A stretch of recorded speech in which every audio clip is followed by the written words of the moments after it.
Right, here's another video on the XL500 engine. This time it's about the kickstart return spring. I've had a request to show how it was done. I did a video before just describing how I did it, but I didn't actually show the internals. And while I've got the gears out because of the other problem, I thought I might as well show where it all goes. This is in case yours has snapped, or you're converting an FT500 engine to a kickstart. Obviously you need the shaft and the gear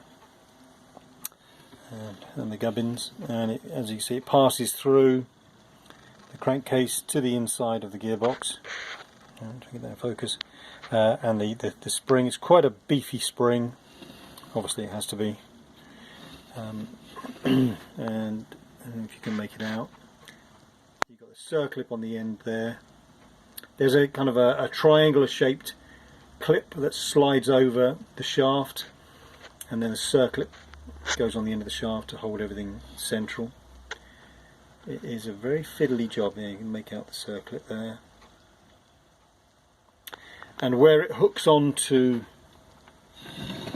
that bolt, it's quite a struggle to do that because it is a very strong spring. But yeah, where it's got to hook it onto there, and then you can see where part of the spring then goes through a hole in the shaft. It's a very fiddly job, quite challenging, but and I think that's why Honda, with the later models, they redesigned the whole kickstart mechanism, and it was all taken care of on this side of the crankcase. So if the spring snapped, then all you have to do is take the side casing off and then take all the the shaft out, and the return spring was on the inside of this gear. But that was on, I think that was on the XL600 Rs, possibly the 500 Rs, but I'm not sure. But on this model, this is the XL500S and XR500S. Unfortunately, it's all inside the actual crankcase. So yeah, it's a funny old, fiddly old job, but it's not something that you want to be doing very often. Try and get that in focus. But yeah, so that's the kickstart return spring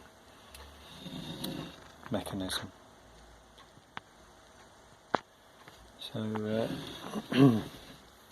where the shaft comes out through the side casing, on the FT, just getting in focus there. On the FT, there's obviously a blanking plug there. So if you're planning on converting an FT, then you're going to need that oil seal as well,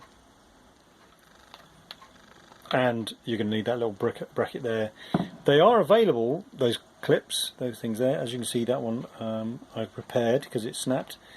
They snap quite often, but I think they are available from CMS. But I was able to, that was a straightforward snap, so I was able just to weld it back together.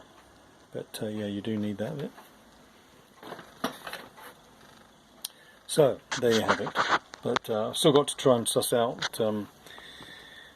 what's causing that jumping out of gear. I think I may end up just putting it back together, because I literally cannot find anything wrong. There's no obvious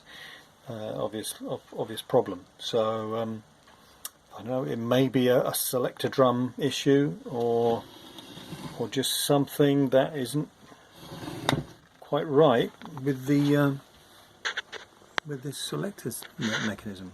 I just don't know. So it's a bit trial and error at the moment.